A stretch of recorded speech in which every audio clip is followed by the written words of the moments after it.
Hey everyone, welcome back to Corporate Decoder, the place where we break down the secrets of the business world and uncover the real stories behind the numbers. You know, sometimes these companies file reports that make you wonder if they're trying to hide something or just really enjoy using big words. Today, we're diving into SCI Engineered Materials Incorporated's annual report, and let me tell you, it reads like a novel. But we're going to find the juicy bits before we dive in. If you love getting these clear, no-nonsense breakdowns of corporate filings, hit that subscribe button. And for even more exclusive content and to join the conversation with fellow finance enthusiasts, make sure you check out our Discord community, linked in the description below. So, South Carolina Engineered Materials Incorporated is basically a company that makes advanced materials for things like thin film applications. Think about the coatings on your eyeglasses, your car's paint, or even the screens on your phone. They're the unsung heroes behind a lot of the tech we use every day, operating in markets like aerospace, defense, and even solar power. They've been around since 1987, building up a lot of expertise. This report is for the year ending the 31st of December 2025. Now, let's skip the boring legal stuff and get straight to what really matters. The money. For the year 2025, SCI Engineered Materials brought in revenue of about $19.6 million. That is down from the previous year, 2024, when they had revenue of nearly $22.9 million. So that is a drop of about 14%. The company says this dip was mainly because of the kinds of products they sold and a lower sales volume.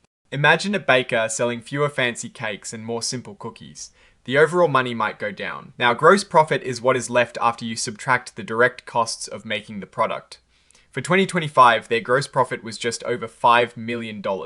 That is down slightly from 2024, but here is where it gets interesting. Their gross profit margin, which is that profit as a percentage of revenue, actually went up. It was 25.7% in 2025. Compared to 22.2% in 2024. This means that even though they sold less, they managed to keep a bigger slice of the pie for each dollar earned. This can happen if they started selling higher margin products or if the cost of their raw materials went down. Let's look at their operating expenses, general and administrative expenses, which cover things like salaries for office staff, rent, and legal fees, went up by about 11.7% in 2025. They spent over $2.1 million on this in 2025, compared to about $1.9 million in 2024. This increase was partly due to more staff, higher auditing and costs, and a bit more rent. Their research and development spending, the money they put into creating new products, actually went down by about 23%.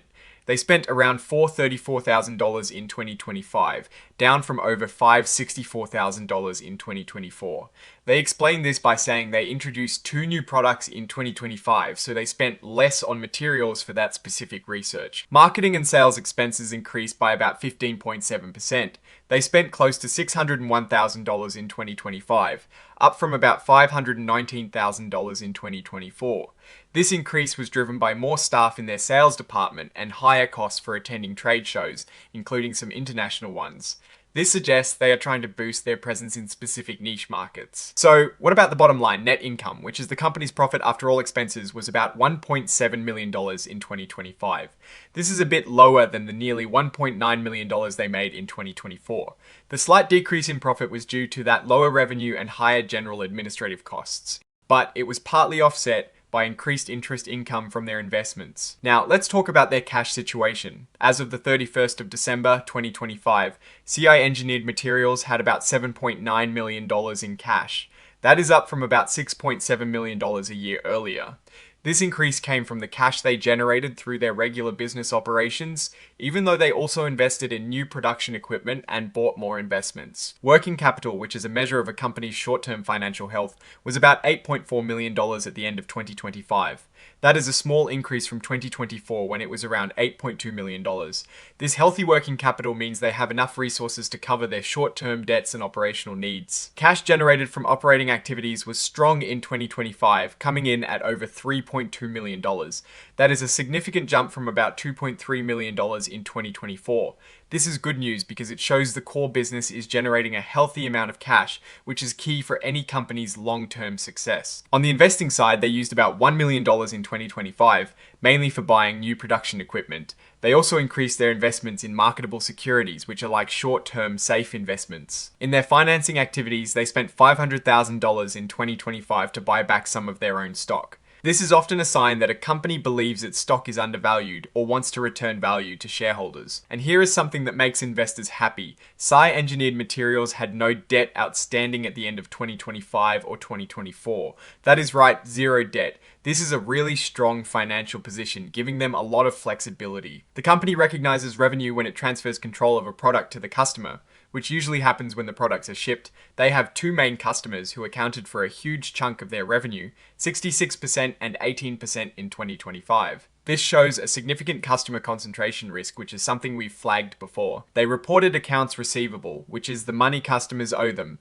of about $695,000 in 2025. This is a slight decrease from 2024. Customer deposits, which are payments received before the goods are delivered, significantly increased to over $829,000 in 2025 from around $337,000 in 2024. This could indicate strong future sales or a change in how they structure payments with customers. Let's look at the equity side. The shareholders' equity at the end of 2025 was about $14.2 million, a good increase from about $12.9 million in 2024. This growth is primarily due to their profits and a share repurchase program that bought back 100,000 shares at $5 each. They issued about 10,852 shares of stock as compensation to employees in 2025, valued at over $47,000. Their net income was $1.7 million in 2025, a solid number that shows they are profitable. As we saw earlier, the net cash from operations was a healthy $3.3 million, indicating strong operational performance. It is interesting to note that as of the 31st of December 2025, there were no stock options outstanding, and all the previous options were exercised in 2025. This means employee stock options are no longer a factor for future dilution. Here is the net income. Again, $1.7 million for 2025. Earnings per share. Basic were 38 cents in 2025, down from 41 cents in 2024. Diluted earnings per share also saw a slight decrease. They purchased 100,000 shares of their own stock in December of 2025 as part of a repurchase program. Now, like any company, South Carolina Engineered Materials has its share of risks. One major concern is their heavy reliance on a few key customers. In 2025, their top two customers accounted for over 84% of their total sales. If even one of these customers decides to take their business elsewhere, it could seriously hurt the company. They also mentioned that competition is intense, and some rivals might have more resources or better technology, including artificial intelligence, which could give them an edge. They also highlight cybersecurity risks, which is pretty standard these days. They've never had a major incident, but they do have a plan in place to deal with potential threats. The company has a small but dedicated team, with 25 full-time employees as of December 2025. They seem to have good employee relations and no union. Their stock trades on the OTCQB market, which is a less regulated exchange than major stock markets. This can make it harder for shareholders to buy or sell shares easily. They also noted that their stock has been subject to penny stock regulations, which can add more hurdles to trading. And here is that customer concentration risk again, with one customer alone making up 66% of their revenue in 2025. That is a huge single point of dependence. Okay, this is a critical update and a truly unfortunate event. In February of 2026, right after their fiscal year ended, the company was the victim of an imposter scam that cost them nearly $900,000 due to bank fraud. They immediately contacted the FBI and are working with their insurance. The good news is they've recovered over $336,000 so far, and there is no evidence of data breaches. Still, this is a significant hit to their finances and a major operational hiccup. The independent auditors, GBQ Partners LLC, have given the financial statements a clean bill of health. They serve as the company's auditor since 2014, which provides some continuity. Looking at the balance sheet, total assets grew from about $15.5 million in 2024 to over $17.2 million in 2025. This growth is largely due to an increase in cash and investments. Their total current liabilities are about $1.8 million in 2025, up from $1.4 million in 2024. This increase is mostly due to higher customer deposits, which, as we saw, can indicate future sales. Shareholders' equity, which represents the owner's stake in the company, increased significantly to $14.1 million in 2025 from $12.8 million in 2024. This is a very positive sign, reflecting the company's profitability and growth. So what is the verdict on SCI Engineered Materials Incorporated?